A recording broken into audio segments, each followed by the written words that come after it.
Está Nacho Levi con nosotros, referente de La Poderosa. La Garganta Poderosa es la revista nada más, ¿no? La agrupación es La Poderosa, ¿no? Sí, La Garganta es la cooperativa de comunicación que funciona como un embudo de las voces, las problemáticas, las conquistas de 114 asambleas que también transversalmente construyen otro tipo de cooperativas. Hay cooperativas gastronómicas como Cheque Rico, Sabores Poderosos, cooperativas textiles como Estilos Poderosos.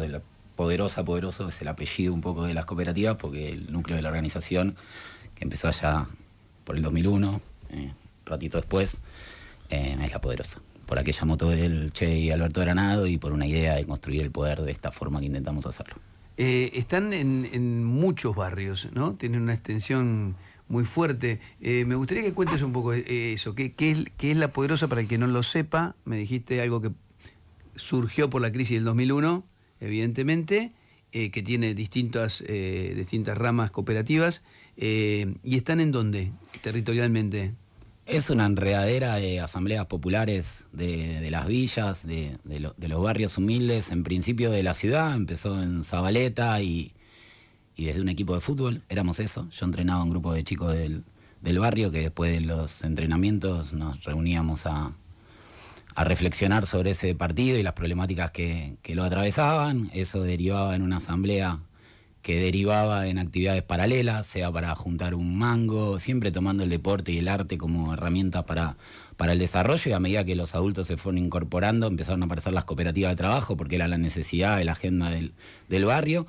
Y eso se fue expandiendo de manera natural, porque las familias de los barrios populares no terminan en los barrios populares y tampoco terminan en la falsa frontera que nos divide. Nosotros tenemos compañeras, compañeros que después de muchos años de militancia se volvieron a encontrar con su familia en Perú o en Bolivia a partir de un foro, de un encuentro regional. Fuimos pasando los años, los escenarios, los gobiernos y consolidando una identidad común que tiene una agenda propia, que es del territorio, que es del campo popular, que no tiene filiación partidaria, pero que tampoco tiene ni tendrá nunca un posicionamiento apolítico, porque nosotros entendemos que la política es la posición de dejar hacer a otros a nombre propio, y nosotros sentimos que tenemos la capacidad de transformar nuestra propia realidad organizándonos. No nos parece que los partidos sean la única herramienta, y estamos convencidos más bien de lo contrario. Allá por los albores del 2001 veníamos de un menemismo estallado, de un De la Rúa por los aires, y había que componer nuevas canciones en ese momento. Las nuevas canciones fueron las organizaciones sociales, con todos sus defectos y virtudes. La nuestra es esta, que nos trajo hasta acá y que hasta el día de hoy nos permite, en un estado de acefalía total, valga el oxímoron, en un estado ausente por completo en los barrios populares, sostener, por ejemplo, los alimentos de un montón de compañeras y compañeros que de no estar organizados hoy no podrían comer. ¿Qué pasa con, y ya lo dejo a Ernesto, ¿no? Estoy monopolizando un poco este arranque. ¿Qué pasa con la gente? Vos, la última vez que te entrevisté, me parece que me advertías que había gente que iba a votar a Milei, ¿no? Que vos veías que había algunos sectores que en el enojo de pronto podían canalizar esa opción. ¿Cómo viste el proceso de las elecciones y lo que pasa ahora con el gobierno? Bueno, me parece que eso se impuso claramente, un fenómeno transversal. Había un estudio durante las elecciones que me parecía interesante porque tomaba la variable del valor del metro cuadrado. Entonces, en los barrios donde el metro cuadrado salía un poco más caro, al macrismo le había ido mejor; donde el metro cuadrado salía más barato, Unión por la Patria le había ido mejor. Y el fenómeno de Milei era bastante transversal, casi tan transversal como el enojo con el gobierno anterior. Y muchas veces nos vemos interpelados desde ese lugar, ¿viste? ¿Cómo puede ser que ganó Milei en los barrios populares? Ahí tomamos dos pasos para atrás y decimos, pará, primero explicame cómo puede ser que ganó Milei en los barrios donde la gente pagó universidades privadas para estudiar las consecuencias que tuvo este modelo económico todas las veces que intentó aplicarse. Después, en un barrio donde las condiciones materiales están calcadas desde hace décadas, no es difícil pensar que gane la desesperanza y la ilusión de que algo lo pueda transformar. Igual me parece que no hay que quedarse con la triada de Milei, rico, facho y cerrar ese triángulo ahí, porque eso no explicaría por qué en algunos barrios había un voto popular que dejó de ser, por qué los jóvenes tenían un apego a ciertas causas progresistas que hoy parecieran estar de modé. Me parece que hay algo ahí en ese análisis de qué pasó con Milei que es reduccionista incluso desde la autocrítica, cuando presupone que se relegaron las prioridades de las condiciones materiales de las personas, de las familias, de los barrios, a nombre de una agenda minoritaria, progresista. Pero, Nacho, ¿alguna vez hablaste con compañeros tuyos o gente en barrios populares que argumentaron por qué votaban a Milei y algo te hizo pensar? ¿O te enseñó algo o te hizo dudar respecto del tipo o lo que fuere? Sí, permanentemente. Creo que este escenario nos obliga a pensar. Digo, me parece que si algo no podemos ser es soberbios en este contexto. Y creo que si hay que recomponer una alternativa que entusiasme a la contraluz de esto, a ver, te lo pregunto de otra manera. Debería ser de la humildad. Cuando me acuerdo que en un momento yo entrevisté a Pepe Mujica y era el momento que el Frente de Todos ganaba en la Argentina, ganaba Petro en Colombia, ganaba Boric en Chile, y le pregunté, ¿que la gente se hizo izquierda de nuevo? Me dice, no, la gente está enojada, la gente está votando contra lo que hay. En Milei, de lo que vos percibís, ¿es la gente votando contra lo que había hasta el 2019 o una nueva identidad política que llegó para quedarse? Porque hay momentos que vos ves, una militancia, incluso jóvenes, muy convencidos de que la solución para el país, identificados además con un líder. Es decir, algo que Macri no era y que Milei, por lo menos hasta hoy, hay que ver qué pasa en el futuro, ¿no? Pero hasta hoy parece un líder de mucha gente, que no dice la vida por Milei, pero casi.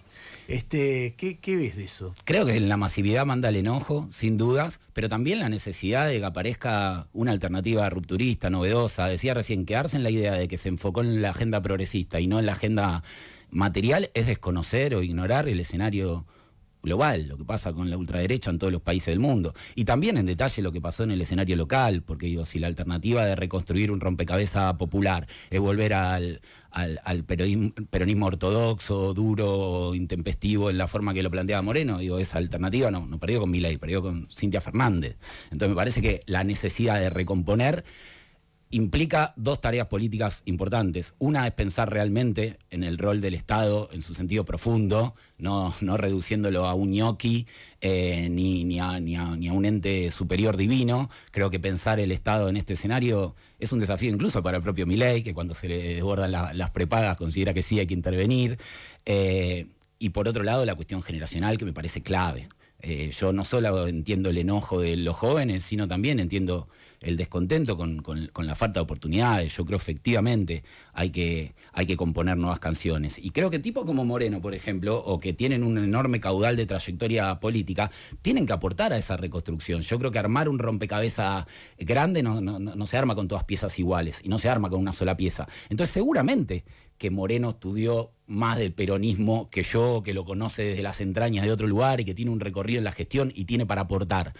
Ahora, desde la conducción, y yo creo que no. Yo creo que si vos tenés hoy 70 años y estás poniendo tu líbido, tu fuerza, tu trayectoria al servicio, ver de qué manera te reinstalás vos y la estás cagando, porque hay una generación nueva que va a pasar, no te va a pedir permiso a vos, ni a mí, va a pasar. Entonces vos ahí podés elegir si te van a llevar en anda porque habilitaste, si acompañás, o si te van a pasar por arriba, hermano. Pero si vos tenés herramientas que considerás un aporte, y los demás también las consideramos un aporte, fíjate qué vehículo moderno, novedoso, con alcance, las podés incorporar, porque subirla a un carro que está todo abollado, aunque vos reconozcas la legitimidad de tu trayectoria, desconocer el nivel de erosión que tiene en la imagen pública, en los sectores medios, todos estos años de recorrido con todos los errores que puede haber habido de las gestiones nacionales y populares, hace un poco lógico que los jóvenes pidan aire nuevo. Escúchame, bueno, entonces hay bronca por la ceguera, por la sordera, por las condiciones de laburo, por las frustraciones, y la gente vota a Milei.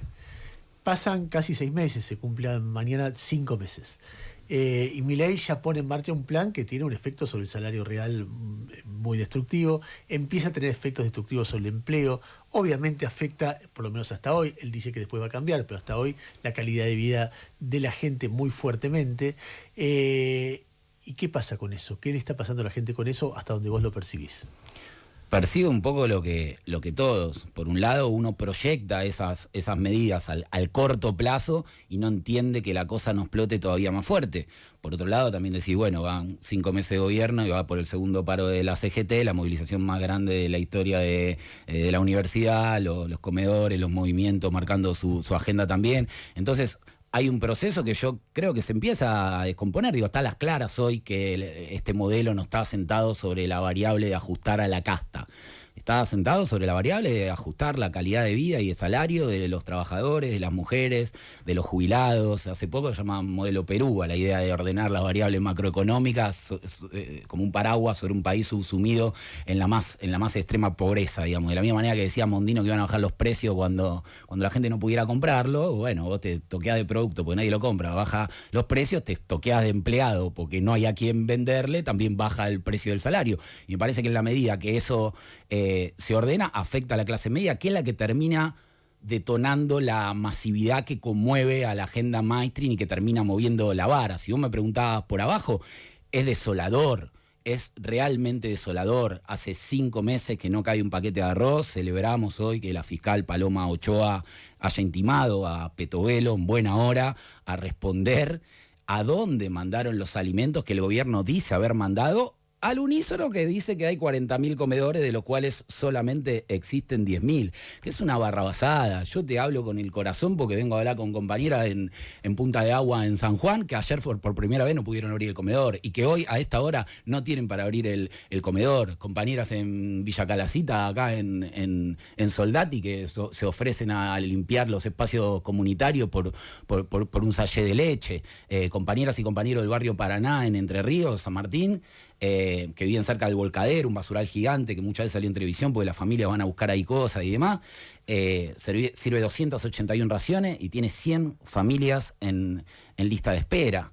En el barrio 13 de julio de Jujuy, en las últimas 2 semanas cerraron 5 comedores. San Juan Bautista en Formosa había 9, también cerraron 5 comedores. Entonces, desde ese lugar, que vayan después de 5 meses de gobierno a golpear la puerta de un comedor, esté cerrado y te lo presenten como una mega investigación de la corrupción de los que tienen hambre, es más que indignante, porque lo lógico es que estén cerrados. Todos los comedores estarían cerrados si no fuera por la magia que hacen compañeros, compañeras y fundamentalmente mujeres de los barrios populares que abren las puertas de su casa para que eso pueda existir. Y me indigna el periodismo que se indigna también, porque si vos realmente pensás que del RENACOM, del Registro Nacional de Comedores, que es un documento público, todos los comedores estaban inventados o no existían, vos como periodista te tenés que sentir interpelado. O eras cómplice o no pisás un barrio ni para sacarte una foto. ¿Cómo los auditan los comedores? ¿Con el bote jumbo? Yo no los veo yendo a los barrios. Y de corazón, me gustaría, hasta casi humana y personalmente, que Petovelo salga un rato del Yau Yau, del presidente o de la granja de Majul y vaya a pararse adelante de las filas que separan nuestras compañeras para decirle a un chico, a un adolescente que no tenés para darle de comer y verlo darse vuelta digiriendo que no va a comer. Anda a hablar de superávit después de eso, vas a devolver, es lógico. Es lógico, entonces en buena hora que la auditen a Petovelo, porque es la responsable de que como ministra de Trabajo, de diciembre a marzo, haya aumentado 30% el salario y 90% la inflación. Toda esa pérdida de poder adquisitivo, ¿a quién le cabe? A Petovelo. Casi tienen que cerrar las universidades. Tenemos los compañeros estudiando en universidades que tienen las luces apagadas y la ministra de Educación es la misma ministra de Desarrollo que nos niega los alimentos. Desde ese lugar, un nivel de impunidad absoluto.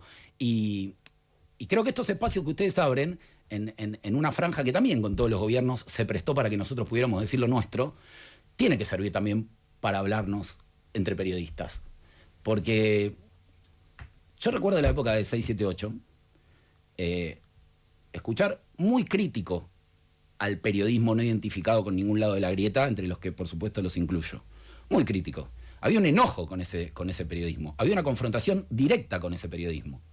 ¿Y cuál es la diferencia hoy de eso con lo que hace Jonathan Viale, Majul, Trebuch? Y no te estoy diciendo Pagni, Alconada Mon, Paulino. No, digo, hay un nivel de periodismo militante que es el que viene a reemplazar a Telam, la agencia nacional, La Nación Más, y no veo, tal vez porque amedrenta, tal vez porque es más intempestivo, un nivel de confrontación sensata con ese sector que sigue comunicando para sectores medios como si fuera una opinión calificada y objetiva, y es un pasquín, un boletín oficial que da vergüenza ajena. Te voy a meter una diferencia, no en contenido y en actitud, no lo paga el Estado. Ese es un punto importante, porque A ver, yo sabés que me preocupa mucho el tema de la calidad periodística, rompo las bolas, escribí un libro en la pandemia sobre eso. Creo que lo que era muy disruptivo es que eso lo genera el Estado. Más allá de la argumentación que daba el kirchnerismo, decir, bueno, pero del otro lado hay un aparato impresionante. Eso es quizás polémico, ¿no? Pero muchos de los razonamientos que a mí me hacen profundizar esa respuesta los tomé de vos también. No los paga el Estado. ¿Quién lo paga? ¿Quién es el dueño de La Nación Más? No, bueno, sí, lo pagan grandes empresas vinculadas al gobierno. Sí, lo paga Mauricio Macri. Bueno, por eso. Que lo paga Mauricio Macri, que todavía estamos esperando se investigue la deuda de a dónde fue esa que estamos pagando desde que le decíamos tierra arrasada 2015. Ahora, paralelamente a esto, vos le asignás a la cuestión, porque mucha gente lo piensa, que lo que pasó, por ejemplo, con Milei tiene que ver con los medios, por ejemplo, ¿no? ¿Le das esa valoración o hay otra serie de cuestiones que determinaron que de pronto, no sé, aparezcan discursos negadores o homofóbicos o antipobres? No caería en el error de darles la envergadura que ellos creen que tienen. A mí no me parece un actor más importante que la política en sí misma, que considero la herramienta por inercia para discutir las transformaciones sociales, ni los comparo con el Estado, ni creo que son el germen de todos nuestros males. Creo que son una parte significativa en la formación de la opinión pública y que con la vehemencia que los hemos visto indignarse de frente al manejo espurio de la información, bueno, de mínima debiera haber algún rebote, de mínima debiera volverles no de quienes sí estaban de un lado de la grieta, no del kirchnerismo duro, también de Corea del Centro, una interpelación que diga, muchachos, ustedes se volvieron eso que cuestionaban. Nosotros lo planteamos todo el tiempo, la verdad que desde hace rato, ¿no? Se le puede decir periodismo independiente a sectores que sostienen el status quo o lo profundizan, ¿no? Esto lo explicó muy bien Martín Caparrós en un momento. Dice, se enojan, incluso en el momento más álgido, se enojan con 678, pero no se enojan con... los tipos tampoco están haciendo un periodismo independiente, que en definitiva es independiente de los gobiernos, ¿no? Porque uno no puede pedir más que eso, porque después las empresas tienen posicionamiento, los periodistas también. El tema es tratar de hacer un periodismo que sea independiente del poder más duro, ¿no? De cualquier manera, a mí me parece muy sugerente que Milei odia el periodismo. Y me parece que ese fenómeno que vos describís, que se centra básicamente en La Nación Más y en algunas cosas más, hasta el 10 de diciembre del 2019 era un fenómeno muy potente porque era acompañado por un sector más mainstream, como decís, del periodismo, que compartía, aunque no el tono, sí la mirada respecto del gobierno anterior. Me parece que la llegada de Milei genera otra dinámica. Vos lees, por ejemplo, notas de La Nación. El otro día lo escuchaba Morales Solá y Morales Solá, diciendo lo que está pasando, la agresión del gobierno sobre el periodismo es la más grave que ocurrió en los 40 años de democracia, incluyendo a Cristina. Diciendo Morales Solá. Después, las notas de Fernández Díaz en La Nación están en un momento excepcional para mí. Las notas de Alejandro Borenstein en Clarín gastándolo a Milei son... me parece que hay un fenómeno que se está dando en este momento bastante parecido a la década del 90. Para decirte cómo lo veo yo, es como que en un corralito estamos todos discutiendo, criticándonos, discutiendo, y viene un tipo de afuera y empieza a tirar piedra al corralito y el corralito empieza a decir, che, pará, dejemos de discutir entre nosotros porque acá hay alguien que nos quiere pasar por encima. Cuando Milei, vos fíjate que Milei no critica rara vez a Reinaldo, a mí, con María se metió una vez, pero no a Leberco, ¿no? Critica a Fernández Díaz, critica a Romina Mangel, critica a Fontevecchia, critica a Morales Solá. Sí, los que considera tropa propia subversiva. Y a María Laura Santillán, gente que dice, ¿cómo estos tipos no están conmigo? Lo mismo cuando habla de los economistas, no critica a Kicillof, se mete con sin nombrarlos, ¿no? O a veces nombrándolo Caballo, Carlos Rodríguez, que son lo que digo, flaco, estás haciendo las cosas mal. Entonces hay algo de una dinámica que se va dando que no sé cómo sigue, porque también es verdad que hay sectores del periodismo, como vos mencionabas, que son muy seguidistas, ofensivamente seguidistas, y después hay un sector político, básicamente el PRO y algunos sectores cercanos, que de repente eran muy republicanos hasta hace 10 minutos y hoy en día son la cola del furgón de cola de un tipo que los humilla, que los detesta, los desprecia, les parece que son pusilánimes, tibios, cagones, que nunca serían como él, pero que los felicita cuando lo apoyan porque le lambieron la bota. ¿entendés? Y vos lo ves humillándose, el PRO es una cosa que es increíble. Pero como ha hecho la derecha civilizada muchas veces en la historia, detrás de Bolsonaro, detrás de Trump, detrás de Mussolini, detrás de Hitler, detrás de explicando que no es para tanto, no va a ser lo que dice que va a ser, que tal vez lo importante es la lucha contra el comunismo, el peronismo, etcétera, etcétera, y vuelven a repetir esa historia, por supuesto como comedia, porque lo de Milei me parece que no es tan impresionante, pero me parece que hay una discusión dentro del periodismo que está cambiando, que no es ya Cristina sí, Cristina no, sino Milei sí, Milei no, y los alineamientos son distintos ahora, me parece que yo. Sí, creo que va de la mano con un revisionismo social respecto de algunas prácticas comunicacionales que tienen que ver directamente con la crueldad. Digo, en los años de macrismo se cerraron entidades del Estado, pero en general había una resistencia de los trabajadores y un apego, una empatía, un cariño de los sectores medios que, de mínima, digo, ¿qué persona de bien quiere que otra se quede sin trabajo per se? Entonces ver al vocero presidencial chicanear a periodistas que se acaban de quedar sin trabajo, a familias que no saben cómo van a resolver el mes próximo, parece que es un modelo de crueldad que ganó incluso antes que en las urnas en la televisión, porque hace no tantos años nos hubiera parecido disparatado, así como un candidato beligerante, confrontativo, irrespetuoso como Milei en la política, un editorial como los que podían haber hecho durante toda la pandemia Babi Echecopar o Viviana Canosa. Era algo que nos parecía que el periodismo sin ningún rigor de datos se parara a vociferar. Y no estamos hablando de que ganaron un espacio en la tele. No. Eran los picos de rating del horario del prime time. Bueno, entonces desde ahí, esa necesidad, ese enojo que se volcaba para ahí, creo que nos pone a discutir un escenario complejo. Yo coincido en no hacer ninguna generalización ni del periodismo. Creo que es un momento que requiere de humildad, de entender lo complejo del escenario y de volver a la base, de volver a la bandera. Me parece que lo que va a pasar el jueves es importante. El movimiento obrero en su sentido más amplio se encuentre con los movimientos sociales, con el movimiento estudiantil, para poder plantear que queremos correcciones del Estado, que no estamos pidiendo que volvamos a lo anterior, de lo que también nosotros fuimos muy críticos. A mí me invitó Alberto Fernández a la Casa Rosada, pero porque me escuchó llorando en tu programa denunciando todo lo que estaba pasando en los barrios populares, no que estábamos durmiendo la siesta. Entonces, desde ese lugar, me parece que hay que poder recomponer un mensaje común que implica encontrarnos. Nosotros, de la misma manera que hablo con los dirigentes sociales de todos los espacios del campo popular, en los últimos días nos juntamos con Juan Maqueira, que fue ministro de Desarrollo de la Reta, pero está al frente de un techo para mi país, con María Migliore, que fue gobierno de la Reta y hoy está dentro de la Fundación Fundar, porque generacionalmente hay un código que también nos vale evolutivo como sociedad. Esto para los sectores que creen que van a ser desplazados y están ahí enquistados en la política al frente de cada una de los andariveles desde 2001 hasta ahora. Viene una generación que se relaciona mejor, que articula mejor, que pide espacio y que necesita volver a la unidad y al territorio. Y esto parece cringe, como decían antes, pero sinceramente, digo, si vamos al desmedro del periodismo mainstream en función de las nuevas redes, de los canales de streaming que se impusieron en los jóvenes de una manera intempestiva, yo creo que ahí también faltan piezas, que con eso no alcanza. Hay una camada joven de comunicadores que logró explorar un medio nuevo, más plural, más abierto, más democrático, pero que tampoco tiene voces de los barrios populares en la locución. A mí me da un poco de vergüencita cuando veo un pibe de 30 que comiendo sanguchitos de miga de un micrófono de la casa vapulea o bardea por progre a una compañera que le viene poniendo el cuerpo en el territorio desde hace no sé cuántos años. ¿A dónde estaba desde 2001 hasta ahora que no te vimos nunca ni en el barrio, ni en la calle? ¿Qué estaba? ¿Estudiando la teoría del peronismo? Bueno, que vengan a hacer la residencia. Nosotros queremos menos analistas y más practicantes. Y sentimos que ahí, aunque parezca que se define en lo que dice el Twitter, en lo que dice las redes, esa es la cancha. Los playoffs se pueden jugar en la red, en las urnas, pero la cancha es el territorio. Y el problema que estamos teniendo es que faltan jugadores ahí. Nacho, hablábamos con Pedro Rosenblatt del otro día, también con Rebor. Ellos ponderaban el uso de las redes que hacen los libertarios. Y ayer Rosenblatt agregó algo interesante, la horizontalidad. Todos escriben, cualquiera escribe y todos debaten, todos...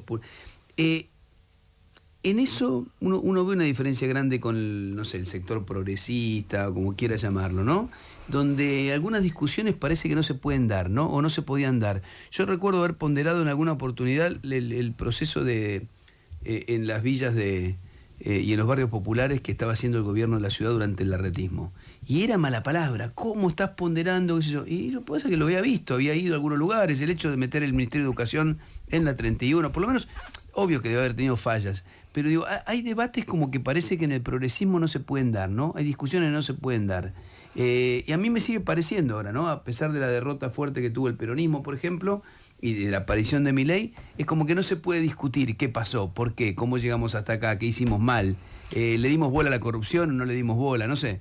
Yo creo que nuestra orga, nuestra garganta claramente se podría posicionar en el espectro de las progresistas y hemos sido un ejemplo de ese nivel de diálogo en la complejidad de manera permanente. Cuando La Poderosa empezó en 2004 y la salida venía de la izquierda más dura porque el peronismo estaba roto, el radicalismo estaba roto y ahí la chicana que nos decían era no van a hacer la revolución haciendo partiditos de fútbol y qué sé yo. Bueno, cuando ya teníamos un entramado de desarrollo social, esos mismos que nos chicaneaban nos venían a pedir espacio en la revista para ver si podían hacer llegar alguna de las ideas al público del que ya no podían hablar. Después nos pasó lo mismo en los años del kirchnerismo maduro, donde además jugaría mal al fútbol. Además, en los años de kirchnerismo donde nosotros denunciábamos a Bernie, por ejemplo, mi ahijado, ustedes me conocieron denunciando el asesinato de mi ahijado, una zona liberada por las fuerzas de seguridad de Bernie, y la cantidad de veces que nos dijeron que por eso le hacíamos el juego a la derecha o esto o lo otro, y después vinieron los años de macrismo y lo que estábamos en la calle, lo que estábamos en el territorio, éramos lo mismo. Y creo que ahora viene una tercera hondonada de mierda que estamos enfrentando que tiene que ver un poco con lo que traes, que es la idea de denostar al progresismo como concepto amplio. Y no solo que no coincido para nada, sino que me parece bastante falaz. Las críticas que nosotros mismos hacíamos hacia adentro del progresismo tenían que ver con no tener a los descamisados en primera fila. Éramos todos anónimos los dirigentes de afuera de los barrios. Juan conducía el movimiento cartonero desde el Bolsón, sin aparecer en los medios de comunicación. Los descamisados tenían que pasar al frente y era la crítica. Ahora, muchos de los que se montan en esta ola antiprogre, se montan porque son antipobre, antimujeres, antisemitas, y me parece que vender eso como algo cool es peligroso. Digo, yo no creo que el nuevo rompecabezas, la nueva unidad o la maqueta que haya que generar para entusiasmar a alguien por fuera del delirio místico que estamos viviendo va a llegar haciendo influencer a Moreno, ni haciendo bailarina a Bernie, ni haciendo stripper infram. Me parece que va a llegar habilitando a las nuevas generaciones a dar una discusión respecto de cuáles son las cosas que se pueden haber hecho mal desde el campo popular, del progresismo o de donde quiera llamarlo, pero no montado sobre la idea de que vos sos cool porque entendiste el origen teórico del peronismo y entonces te podés poner a bailar con un cara pintada y dándole la espalda a quienes fueron reprimidos o desalojados. No existe un peronismo sin los villeros, sin los migrantes. Entonces sí, eso entra dentro de la lógica del progresismo y va a haber que componer ese formato de alguna manera. Ha dicho Nacho Levi, mira, a las 11 de la mañana. Nacho, gracias. Gracias por venir, siempre te prestás a la discusión, a la charla, y está muy bueno. ¿Querés cerrar con algo vos?